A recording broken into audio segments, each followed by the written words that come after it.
I'm meteorologist Robert Spetta. It is currently the morning of the 31st of July, 2024. And let's talk about the tropics. Of course, our area off here towards the east of Puerto Rico, which we have been watching for about a week now. Long-range guidance continue to hint at a storm developing off our east or west coast. But remember that this is still upwards of 1,500 miles away from the first coast and the Florida Peninsula. So there is still some time to watch this, and there continues to remain some uncertainty with it. And the reason for that is that it is not terribly organized at this time. Yeah, we're getting some convection, but the low-level center is not quite there. Hurricane hunters have flew out there yesterday. They're looking like they're going to fly out there again on our Wednesday to try to gather just a bit more data in this storm system. And if we do start to see it develop with a low-level center begin to tighten a little bit, that's when the models will become a bit more confident on that long-range forecast and just the overall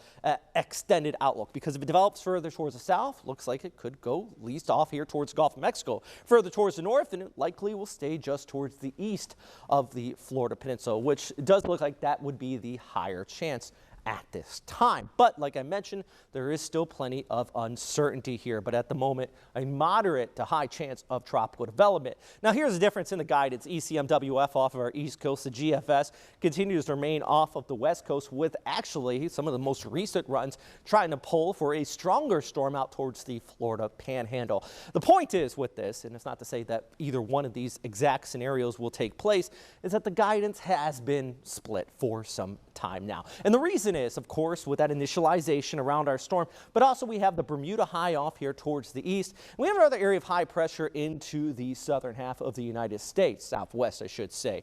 This too are the controlling factors with a trough trying to dip on through. And it depends on how it rounds that high pressure area that we're going to be seeing this storm turn west or towards the north. But really, the forecast remains uncertain at this time.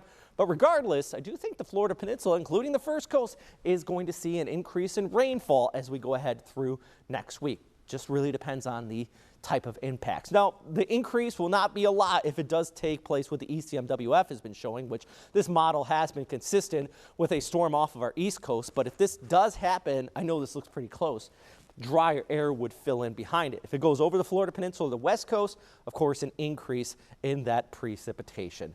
Point is, I know I said a lot here, but the end result in all these different scenarios is that we still are quite uncertain and exact track. I wish I could say exactly where it would go at this time, but we still have to kind of gather the data here, see how this forms up.